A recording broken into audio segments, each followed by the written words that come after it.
Share screen. Wait wait wait. Iya, aku buka dulu lagi soalnya. Udah Oke, udah bisa nggak? sip.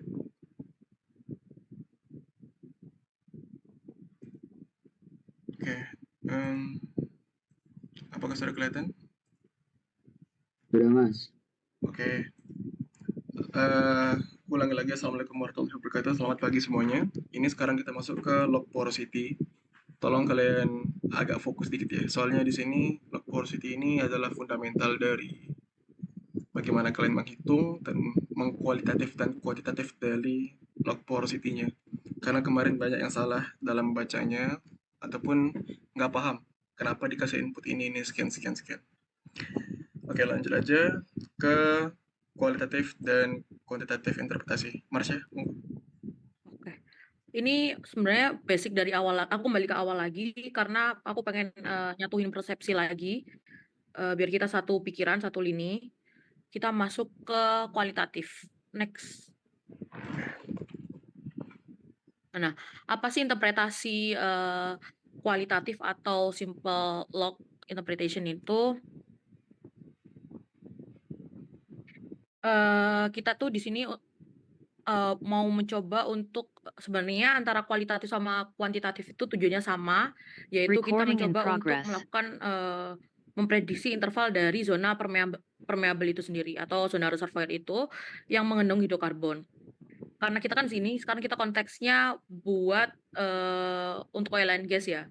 Beda lagi kalau misalnya nanti logging untuk geothermal, pasti tujuannya juga beda. Tapi secara overall sekarang kita ngomonginnya lagi di konteks oil and gas. Jadi tujuannya untuk menentukan interpretasi zona permeabelnya. Next. Said, ini bisa di slide show aja nggak? oh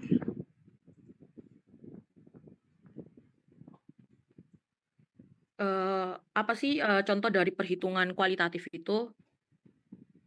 Bentar.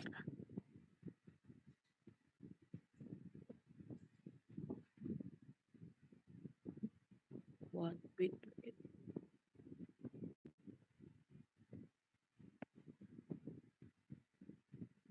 Perhitungan kualitatif itu kita mendapatkan kurva seri seperti gambar di atas. Kita memperhatikan skalanya, gamma ray dari kecil ke besar, resistivity dari kecil ke besar, neutron dari besar ke kecil, dan CRHUB dari kecil ke besarnya. Kemudian secara kuantitatif kita itu memperhatikan si datanya kayak dalam bentuk bahasa. Jadinya kita kayak, oh interval segini dia jenis litologinya apa, jenis hidrokarbonnya apa. Cukup sampai situ kalau misalnya kita mau interpretasi secara kuantitatif. Kalau misalnya kita mau interpretasi kuantitatif, baru kita memperhitungkan, kita memiliki nilai, kita udah main angka.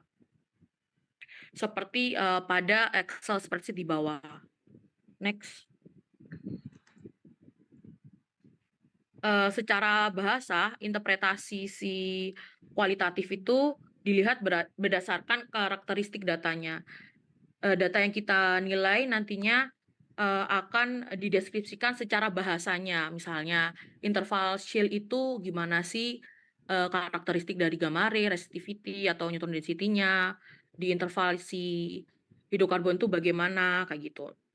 Jadi kita tidak menyebutkan angka seperti volume fisilnya berapa, porosity-nya berapa, itu enggak. Kita hanya menyebutkan kedalaman sekian, itu jenis hidrokarbon atau litologinya apa. Nah, karakteristik dari interpretasi kualitatif itu mengacu pada 3 hal. Yang pertama, kurvanya natural, di mana kita tidak melakukan manipulasi. Kita bisa melakukan editing, tapi kita tidak melakukan manipulasi. Kemudian menganalisis kurvanya, karakteristik kurvanya, kita bisa melakukan QC datanya, kemudian menghubungkan antara data satu dengan yang lain untuk menjelaskan secara utuh interpretasi kita, seperti pakai resistivity atau pakai nilai GR atau pakai nilai porosity-nya. terakhir kita harus mengeluarkan satu kesimpulan di mana sebagai interpretasi akhir bahwa interval sekian itu menunjukkan apa. Itu secara kualitatifnya. Next. Kalau misalnya kita ngomongin konteks secara kuantitatif, kita ada input data dan ada parameter tambahannya. Kita melakukan perhitungan secara matematikanya untuk mendapatkan parameter tersebut. Parameter tersebut tuh biasanya bisa berupa visual, porosity, neutron density. Next, saya. Nah, secara singkat, berikut merupakan workflow analisis petrofisika yang kita lakukan, dan kita yang kemarin udah lakukan itu secara kurang lebih itu seperti ini. Kita ada input data berupa data las, data tersebut biasanya dilakukan QC data, kemudian kita melakukan parameter selection untuk untuk membantu kita dalam mengkalibrasi. Biasanya kita menggunakan SCAL dan water analysis. Water analysis itu untuk yang kemarin kita menghitung resistivity water pada formasi. Kemudian kita melakukan perhitungan seperti visual yang biasanya dilakukan perhitungan menggunakan gamma ray, density, neutron density atau resistivity. Kemudian kita ada porosity yang biasanya dibantu oleh density, neutron density, water saturation, biasanya kita menggunakan Indonesia equation yang kemarin. Kemudian kita melakukan validasinya berdasarkan data XRD untuk parameter volume shell dan RCAL untuk porosity permeability. Kemudian hasil akhir pada analisis petrofisika itu berupa lumping. Lumping itu seperti tabel Excel yang sudah menghasilkan interval segini, formasi ini, itu parameternya itu berapa nilainya, parameter visual, porosity, permeability, gitu. Next. Ini bisa dilanjutkan, Said. Oke, makasih Marsha. Ini ada yang nanya-nanya di waiting room. Tolong dimasukin nomor. Sama ini Jeremy baru hadir. Jeremy sama Viko. Oke. Tadi lanjut dari workflow-nya. Kita sekarang sudah masuk ke dalam porosity, di mana pastinya sebelumnya kita sudah membahas visual. Kenapa visual? Karena visual itu juga menjadi salah satu input dasar dalam porosity. Biasanya setelah porosity bisa barengan dengan saturasi ataupun setelah porosity langsung ke saturasi. Oke. Ini tadi sudah dijelaskan ya. Lanjut, ini sudah dijelaskan juga kemarin. Porosity itu secara garis besar, ingat, secara konvensional itu ada dua, efektif dan total. Efektif total itu berarti sudah menghitung dari Wheatley-nya, sudah menghitung dari matriksnya. Sedangkan efektif yang berarti dia mengalir secara efektif, tidak terkunci oleh kapiler segala macam. Jelas dia bisa tersalur secara efektif. Itu secara konvensional. Nanti ada juga porosity yang lebih advance-nya, yang non konvensional. Itu nanti akan kujelaskan juga. Tapi nggak terlalu banyak. Nah, untuk porosity itu log inputnya itu ada dua jenis sebenarnya, neutron density. Tapi ada juga kadang ketika neutron atau density-nya itu buruk, itu akan menghasilkan interpretasi porosity yang buruk juga. Jadi kadang dia menggunakan logsonic. Logsonic itu kan mengukur compressional slowness atau seberapa cepat gelombang itu merambat setelah dipancarkan dan kemudian balik lagi ke dalamnya, yaitu two-way time. Jadi biasanya logsonic ini dia dapat menemukan tergantung dari seberapa jenis densitasnya. Semakin kencang, waktu yang dia menjalar itu biasanya menandakan semakin padat suatu materi yang dia lewati. Itu basic dari seismik. Dan semakin banyaknya jenis fluida, di mana jenis fluida ini kan fluida, di mana seismik itu atau gelombang dia tidak mempunyai shear, sehingga dia akan kesulitan. Makanya ketika dia ada waktu yang melambat, ketika cepat kemudian tiba-tiba balik lagi, itu lambat waktu datangnya, itu biasanya diidentifikasi sebagai tempat entah itu dia memang sedikit density-nya atau dia bertemu dengan fluida. Karena kalau bertemu dengan fluida dia tidak punya shear sehingga dia akan melambat. Itu basic dari logsonic. Dan dari situ kita bisa mengetahui berapa sih poronya. Ini untuk jenis dari pemaparannya. Bisa kita lihat angkanya di sini. Kalau bertemu shell, dia semakin kencang kecepatannya, dan ketika bertemu dengan less shell ataupun bertemu dengan sand, dia akan semakin tinggi. Dan sekarang ini log neutron. Log neutron itu adalah log yang mengukur hidrogen atau H2O, bukan mengukur hidrokarbon. Kemarin di laporan banyak kutemukan kalau dari bermodal dari neutron porosity itu langsung, oh ini hidrokarbonnya ini. Bisa sebenarnya. Tapi utamanya neutron itu dia mengukur hidrokarbon atau H2O, bukan mengukur HC atau hidrokarbon. Aku jelasin dulu ya secara basic kimianya. Kenapa dia tuh mengukur H2O, bukan mengukur HC.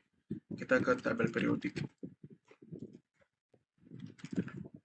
Kenapa nggak share screen aku, Umar? Nampak. Nah, di sini kan dia tabel periodik ya. Ini secara garis besar doang. Jadi dari tabel periodik ini, ada H2O atau air, dan juga ada hidrokarbon. Di sini neutron, kenapa sih neutron menangkap H2O, tapi tidak menangkap HC, tidak mengetahui hidrokarbon? Kita bisa lihat dari jari-jarinya, kalau H ini jari-jarinya dengan O, itu jari-jarinya semakin gede, semakin panjang, 6. 1, 2, 3, 4, 5, 6. Ada 6 jari-jari. H2O, 6 jari-jari. Yang menandakan semakin panjang jarinya, semakin lebar, ini basic kimia ya, SMA ya. Semakin panjang jari-jarinya antara H ke O, yaitu 6 jari-jari, berarti kovalen. Yang berarti muatan elektronnya gede. Sedangkan HC atau hidrokarbon H ke C di sini cuma 4 jari-jarinya. 1, 2, 3, 4. Sedangkan HC itu 4. Yang berarti semakin kecil muatan elektronnya, H2O muatan elektron semakin gede, otomatis dia menangkap elektron dari neutron itu semakin gede. Sedangkan HC yang cuma 4 jari-jari itu menangkapnya lebih sedikit. Nah, makanya ketika kita balik ke dalam presentasinya, mana sih tadi? Ketika balik ke dalam log porosity-nya, dia itu cenderung bisa membaca H2O bukan HC. Kenapa? Karena HC itu menangkap elektron bebasnya lebih sedikit, muatan elektronnya lebih sedikit, jari-jarinya lebih kecil. Karena itu ada namanya gas effect. Gas effect, di mana dia memiliki kandungan hidrokarbon yang lebih rendah dibandingkan H2O, dia cenderung tidak menangkap neutron bebas, sehingga dia kembali lebih dia membaca lebih sedikit. Makanya cenderung neutron porosity pada gas, coba lihat di sebelah kanan, gas, neutron porosity-nya warna hitam, itu sangat-sangat kecil. Sedangkan pada brine atau H2O, itu sangat tinggi. Dan kenapa shell lebih tinggi? Padahal shell itu bukan H2O, bukan air malah. Seperti yang aku jelaskan, shell itu mengandung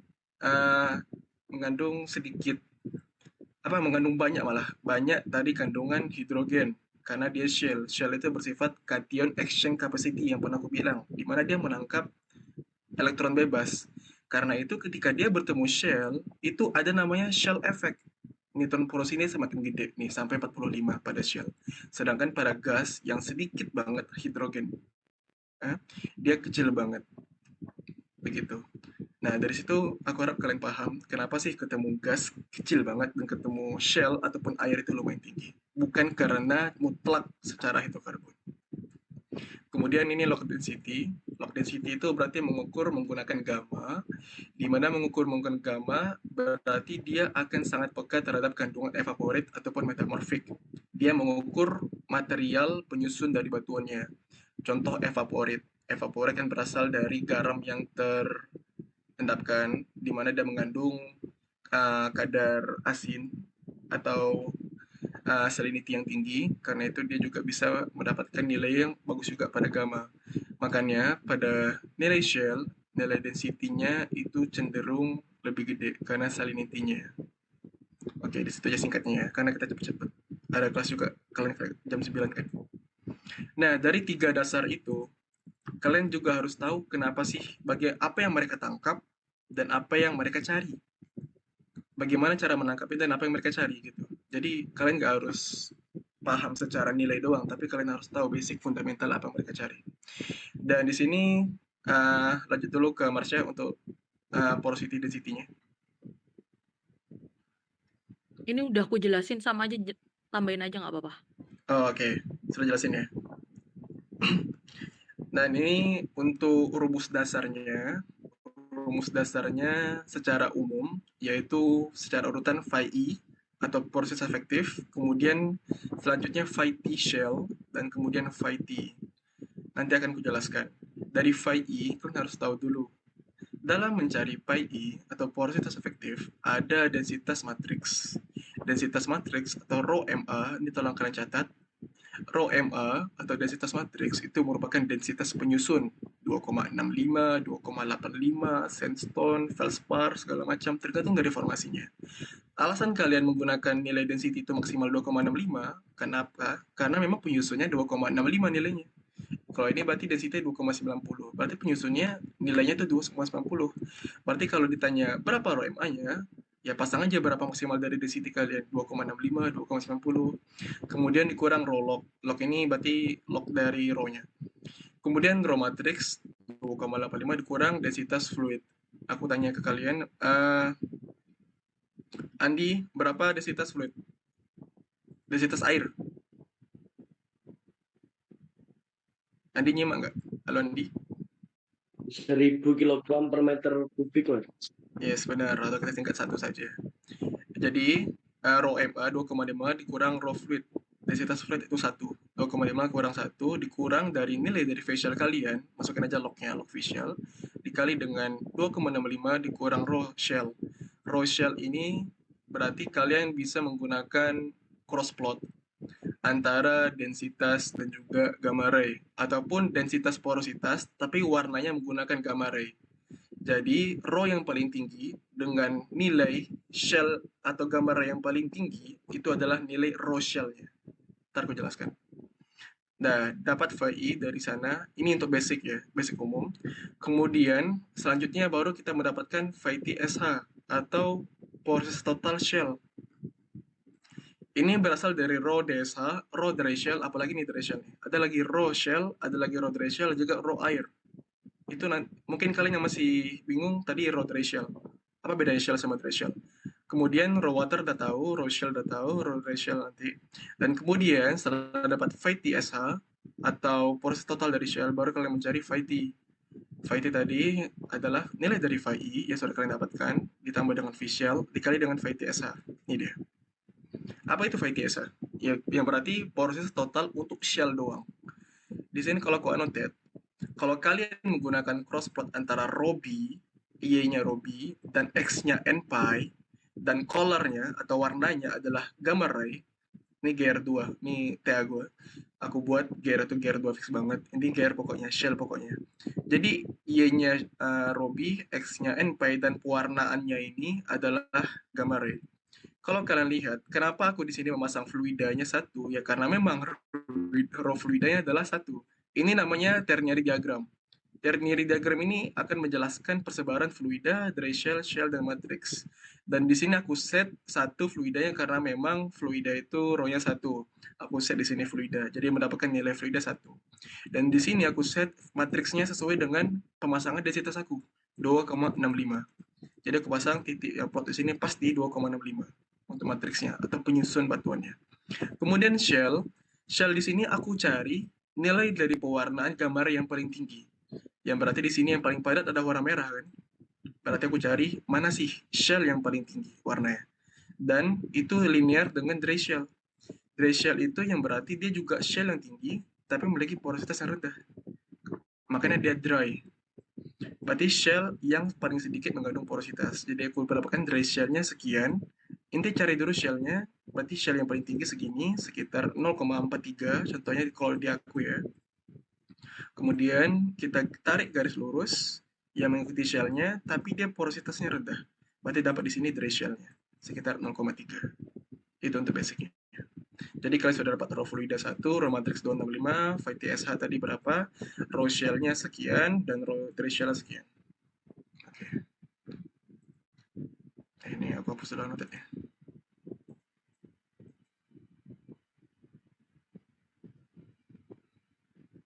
Oke. Ini untuk log Sonic. Sebelum masuk ke Sonic, ada yang nanya dulu nggak untuk row di density ini, di porositas umum ini? Ada yang mau bertanya nggak? Phi E, Phi TSH, Phi T, row dari shell segala macam. Atau gimana cara mencari ternary diagram seperti ini? Ada yang mau nanya?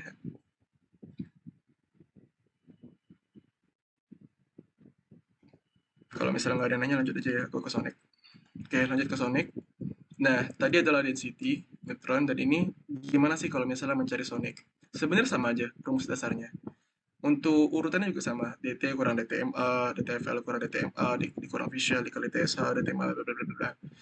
Jadi DTMA ini adalah berapa log Sonic, kalau pembacaannya itu untuk matriksnya. Itu in case kalian memiliki log Sonic, kalian harus tahu dulu log Sonic mana sih yang dia menggambarkan densitas penyusunnya, 2,65. Kemudian berapa fluidanya. Di sini bisa kalian dapatkan kalau misalnya kalian punya log Sonic dan kalian bisa mengidentifikasi berapa log Sonic kalau dia menggambarkan fluida, menggambarkan matriks, dan menggambarkan shell. Yang jelas kalau dia menggambarkan shell, log Sonic pasti lebih tinggi banget. Sedangkan kalau dia menggambarkan fluida, dia pasti rendah banget. Gitu dasarnya. Tapi untuk urutannya semuanya, gimana cari phi E, phi T, dan phi T, phi TSH dan phi T total itu semuanya sama aja untuk urutannya. Yang membedakan hanya tergantung dari variabelnya. Dan dari log Sonic sama density ada yang mau ditanyakan? Kalau misalnya nggak ada, ini aku mau lanjut sedikit pemaparan terkait dengan ada yang tadi aku jelaskan. Ada porositas konvensional dan ada porositas non konvensional. Kalau yang konvensional, tadi yang aku jelaskan yaitu porositas efektif dan non-efektif. Kalau misalnya non-konvensional, itu ada namanya volume clay, ada yang namanya volume bond water, ada namanya free fluid. Nih, aku gambar lagi di pen ya. Contoh, ini pen aku nampak kan? Halo? Kelihatan, Mas. Oke, siap. Nih, aku gambarkan suatu porositas.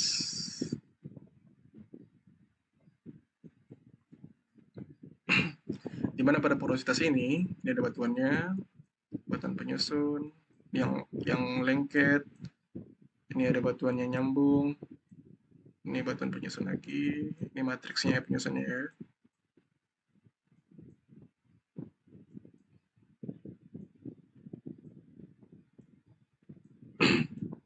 Nah, oke.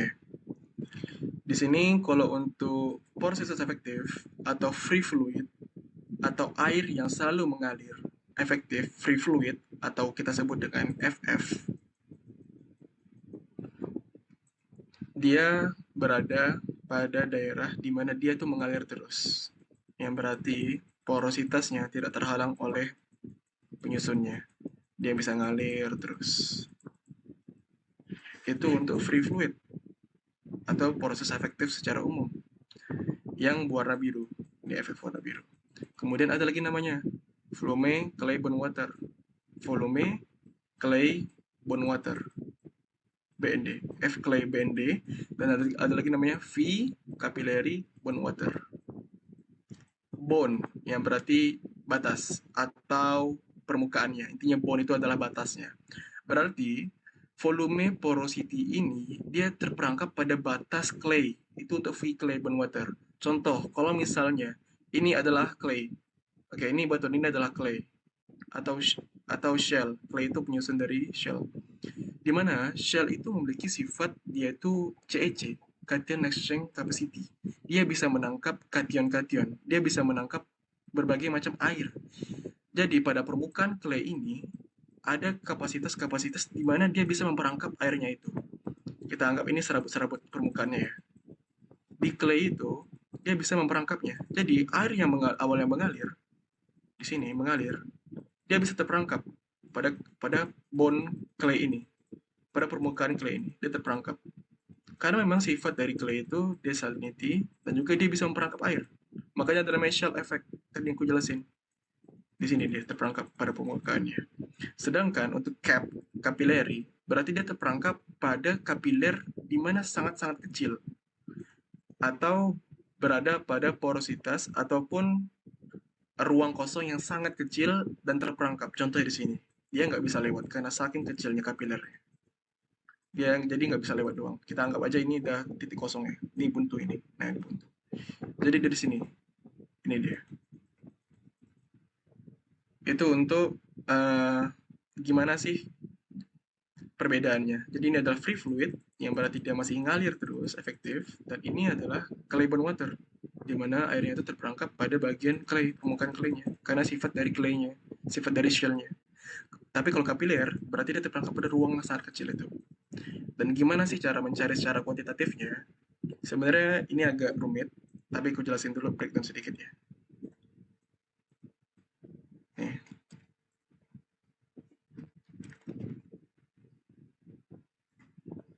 Contohnya seperti ini.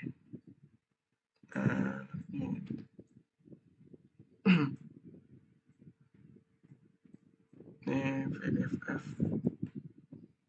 Nah, untuk mencari volume clay bond water, itu berarti kita menggunakan antara porositas total, berarti clay bond water ini mengurangi porositas total dikurangi dengan phi I, dikurangi dengan phi I. Semua ini adalah porositas total. Di mana porositas total itu berarti sudah termasuk dengan isi shell di dalamnya, sudah termasuk dengan pori, sudah termasuk dengan material. Itu adalah porositas total. Sedangkan kalau phi I yang berarti dia yang mengalir aja. Dan jika kita mengurangkan semua total di sini, kita mengurangi dengan porositas yang mengalir, akan menghasilkan volume clay bond water, yang berarti mendapatkan hasil di mana itu hanya tersisa porositas yang terkurung doang pada shell. Karena kita sudah mengeliminasi nilai dari phi I efektif, sehingga hanya menyisakan phi T dikurang phi I menyisakan clay bond water ini. Dari situ kita bisa mendapatkan volume clay bond water. Kemudian untuk volume capillaire bond water, ini kalian nggak perlu terlalu catat karena ini sedikit advance. Untuk volume capillaire bond water, itu kita bisa mengurangi phi I dikurangi dengan volume free fluid. Sebelumnya kita harus mencari dulu free fluid itu apa. Free fluid berarti phi T dikurang dengan shell dikali dengan porositas dari shell. Yang berarti dia dari porositas total dikurangi dengan shell-nya atau clay-nya, itu akan menghasilkan dia hanya air yang terperangkap doang. Jadi di sana kita bisa mendapatkan porositas free fluid. Dan dari free fluid ini baru kita mencari volume kapiler. Volume kapiler yang berarti volume dari clay bond water, dari shell ditambah dengan kapiler bond water. Sorry, ini kapiler. Kapiler berarti phi I dikurangi dengan free fluid. Nah, itu untuk berarti phi I dari efektif dikurangi dengan free fluidnya, yang berarti ini mengalir ini. Itu akan menghasilkan kapiler bond water doang, yang berarti yang terperangkap doang. Gitu. Itu untuk advance yang sedikit intermezzo. Tapi setidaknya kalian harus paham apa itu shell effect dan apa itu porositas efektif dan total. Di mana dalam proses efektif masih ada sifat-sifat seperti clay dan kapiler lagi. Jadi nggak semerta-merta efektif itu benar-benar mengalir semuanya. Oke. Dari situ ada yang mau ditanyakan nggak?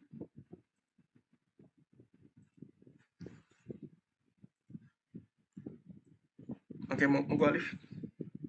Oh, Mas mau tanya. Jadi tadi PHI-FF sama FF fluid yang sama dengan PHI itu beda ya? Dalam phi I itu ada lagi untuk phi FF, ada lagi clay bond, dan ada lagi capillary bond water. Oh, berarti misal FF aja itu berarti ya sama aja kayak PHI biasa ya? Iya, Marsha gimana? Mau nambah Marsha? Mau tanya Mungkin dong. koreksi. Enggak, aku mau tanya aja. Oke. Kalau misalnya yang PFF tadi, yang volume kapilari itu, dia masuknya ke total atau ke efektif? Kalau ke kapiler, Ke. kapiler itu masuk ke dalam total. Berarti bukan efektifnya ya? Bukan efektifnya. Iya, karena dia nggak bisa diekstraksi. Oke. Makasih. Jadi kalau kalian misalnya bertemu dengan anomali di nilai log kalian, nggak mungkin porositas efektif itu lebih gede dari total. Jadi itu nggak mungkin. Kalau misalnya ternyata efektif lebih gede dari total, itu berarti kalian ada salah dalam kalkulasi. Karena yang jelas di dalam sini nggak mungkin semua total di sini, tapi efektifnya lebih gede, atau malah kapilernya lebih gede, atau kalian lebih gede. Pokoknya nggak ada yang bisa melewati nilai dari phi t, gitu. Karena ada beberapa laporan gue lihat yang ada anomali-anomali dalam pengukurannya. Oh ya, Marsha, mungkin bisa dijelaskan ini yang kemarin ada yang nanya, ada yang kosong gitu nilainya di porositasnya. Oh, kalau misal kosong waktu kalian di interval call itu emang wajar karena waktu kalian awal masukin di tabel parameter, emang di interval call kita nggak melakukan kalkulasi porosity. Kan kita nggak akan dapat apa-apa juga di call. Jadinya di interval tersebut tidak dilakukan perhitungan porosity. Gitu. Hmm, gitu. Baik yang nanya kemarin ya. Iya. Oke, ada yang mau nanya lagi nggak? Nah, kita ada pretest post-test nggak nih, Marsha? Nggak ada. Adanya nanti tugas Oh, tugas. Oke. Oh ya, kuantitasi. si Alfian nanya, untuk geolog kapan di-download? Untuk geolog ketika kalian week 8 aja ya. Berarti week 8 besok, minggu depan kalian UTS ya? Guys, Iya Mas harusnya. ya UTS. Nanti kan berarti libur ya, asistensi. Nah, di situ aku upload untuk recording ya. Oke. Ada yang nanya lagi nggak? Mas mau tanya dikit Mas. Tadi Boleh. kan dijelasin yang flick clay, bone water sama yang capillary. Nah, buat pengaplikasiannya biasanya itu buat apa sih yang kayak flick clay, bone water sama capillary itu? Oke. Aku buka contoh dari geolog aku ya. Marsha kemarin terjelasin nggak, Marsha? Yang kapiler-kapiler di IP itu? Aku nggak sampai ngitung kapilari, cuman Claybon water sama itunya aja, efektif aja. Oh, oke, oke. Salah.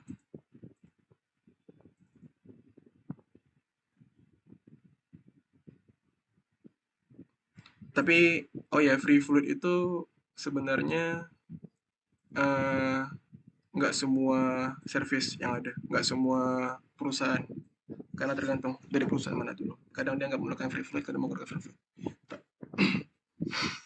Mana porositas? Nah, ini contohnya. Siapa tadi nanya? Nah, phi E itu yang berwarna magenta ini. Ini magenta kan ya? Aku lupa.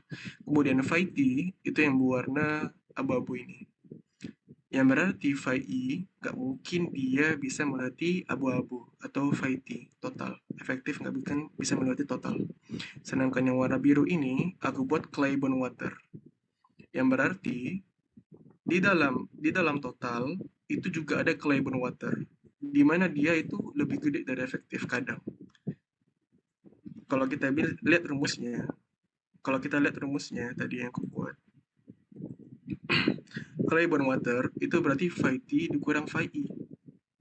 Yang berarti kalau bisa misalnya kita mengurangkan antara abu-abu mengurangi magenta, total mengurangi efektif, itu akan menghasilkan Claybon waternya. Secara umum untuk first look seperti itu. Makanya kita lihat di sini pada daerah-daerah facial ini, daerah-daerah yang gede banget inisialnya, dia Claybon waternya juga gede.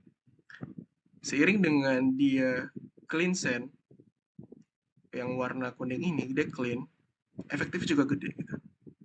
Jadi untuk penggunaan Claybon, kemudian advance lagi kapiler, advance lagi fluid, itu digunakan untuk kita bisa mengetahui ketika lamping nanti mana yang benar-benar spesifik, mana yang benar-benar kredibel. Kalau dia memang saturasinya tinggi, apakah benar-benar kredibel? Dia itu takutnya saturasi tinggi, tapi ternyata saturasi yang sudah terkurung kapiler. Jadi yang kita cari itu yang benar-benar free fluid, yang benar-benar dia optimis banget. Kalau ternyata dia bisa ditarik, bisa diekstraksi ketika proses produksi nanti, gitu. Jadi ya pada akhirnya ujung-ujungnya ya untuk menghemat biaya juga kan. Untungnya takutnya kalau misalnya di cut off nanti, oh dia bisa mendapatkan sekian kubik, tapi ternyata dia nggak free fluid, nggak bisa diekstraksi gitu. gitu, Alif. Oh, berarti lebih ke secara kasarnya buat validasi ketika lamping itu sendiri, Mas ya? Yes, benar, over optimize, but we don't use it. Kita nggak menggunakan Oke. Claybon. Kita nggak untuk sekarang ya. Untuk sekarang kita nggak menggunakan se-advance itu. Itu hanya breakdown doang sedikit. Untuk Oke, misalnya Mas. kalian ingin fokus ke depannya ya. Oke, Arif, thank you. Oke, ada yang tanya lagi nggak? Kalau misalnya nggak ada nanya, lanjut ke Marsha. Kira-kira apa? Abis ini ngapain? Udah cukup. Udah cukup ya. Oh ya, yang untuk absen udah direvisi belum, Mar? Ini yang ngechat aku, mana sih chatnya? Yang ngechat aku. Terima aja SS-nya ke aku, nanti aku benerin. Oh, oke. Siap. Ini berarti yang nggak ada ini alpha ya. Oke, silakan tutup, Mar. Ini beneran nggak ada yang ditanyain? Bentar. Mas, Udah. Mbak mau tanya, Mbak. Iya. Oh, boleh. Ya, sebenarnya saya tadi agak bingung Mas Ian. Jadi nanti itu cara pembahasannya itu gimana, Mbak? Misalkan apakah seperti ini? Misalkan nanti kalau kualitatif berarti ya nganalisis dari pola-pola kurva lognya, full cuman nganalisis itu aja tanpa ngeluarin angka gitu. Terus kalau kuantitatif itu maparin apa yang dihitung di zona-zona tertentu. Benar begitu kah, Mbak? Atau ada penjelasan lain? Aku tambahin aja ya. Ini kayak perspektif beda. Kalau misalnya kuali itu kita cuman lihat karakter dari si kurva lognya aja. Kalau misalnya kayak contohnya GR rendah, resist tinggi, ada crossover, itu misalnya kita mau interpretasi dia di zona litologinya sen, crossovernya gede, dia gas kayak gitu. Itu berarti secara kualitatif. Kalau secara kuantitatif itu ada perhitungannya, kayak kita melakukan perhitungan porosity, kita melakukan perhitungan permeability, kita melakukan perhitungan visual, itu kita katakan sebagai kuantitatifnya gitu. Berarti kalau misalkan kuantitatif ya udah hasil pengolahan itu aja gitu, Mbak, maksudnya. Bukan hasil pengolahan, tapi kita ngelihat deskripsi menggambarkan si kurva log secara bahasa. Dengan angka gitu ya, Mbak. Enggak dengan angka, kalau kuanti ya, kalau kuali iya. Jadi kalau kuali secara bahasa, kuanti enggak. Astagfirullah, balik. Oh iya. Oke, Mbak. Gitu. Nanti tugasnya untuk minggu ini kita coba mengamati kurva log secara kualitatif. Kan kemarin udah secara kuantitatif lewat IP. Kita coba sekarang secara kuantinya gitu. Secara kualinya, maaf. Oh, oke, Mbak. Terima kasih. Sementara itu aja. Oke. Yang lain ada pertanyaan? Oh iya, Mar. Kita bakal ngejelasin informasi juga nggak? Jenis pengendapannya lingkungan di mana? Enggak. Enggak ya? Oke. Aku boleh tanya enggak tapi? Monggo. Kalau misalnya yang tadi kapilari, saya kemarin aku nggak ngitung kapilari kan. Jadi aku bakal banyak tanya itu. Dia di jenis reservoir karbonatan aja atau di reservoir sense tentu ada? Kalau untuk kapiler itu kayaknya semua jenis reservoir, Mar. Karena tergantung dari kalau porositasnya kecil banget, sehingga dia memperangkap air yang berada di dalam formasi itu tetap bisa dia ada kapilernya, efek dari kapiler. Yang Dia berarti dia punya permeability nggak? nggak bisa, nggak ada. Dia nggak Berarti dia efektif. nggak punya permeability kan? Nggak ada. Iya, dia terperangkap doang. Oke. Biasanya untuk drilling itu pakai unconventional gitu untuk bisa dengan drilling. Nah, kalau misalnya itu, kalau aku soalnya porosity yang di aku itu cuman 2, yaitu si porosity efektif sama clay bond water itu. Iya. Gitu. Ya makanya tadi aku bilang nggak semua service yang ada untuk itu. Mungkin di sini doang, di tempat aku doang tadi. Oke, gitu aja. Yang lain cukup? Nggak ada pertanyaan? Izin bertanya, Mbak. Boleh. Kalau untuk interpretasi kualitatif itu berarti kayak yang kemarin ya, Mbak? Yang quick look interpretation itu ya? Kuali, ya quick look itu maksudnya kuali. Kalau untuk tugas baru itu juga kurang lebih pakai quick look gitu, Mbak? Nanti itu yang IP kemarin, kan kita melakukan perhitungan. Kayak kemarin perhitungan atau neutron density. Kalau di gas kita rada pesimis kalau misalnya pakai neutron karena tadi ada efek gas kayak gitu-gitu. Oh, baik Mbak, terima kasih. Oke. Kita kuis kapan, Mar? Habis mereka Berarti week 9 ya? Iya. Oke. Oke, kalau misalnya nggak ada, mungkin sekian dari hari ini. Apabila ada salah kata, mohon maaf. Mohon maaf lahir batin semuanya ya. Aku mewakili Marsha juga. Silakan kalau misalnya pengen live, monggo.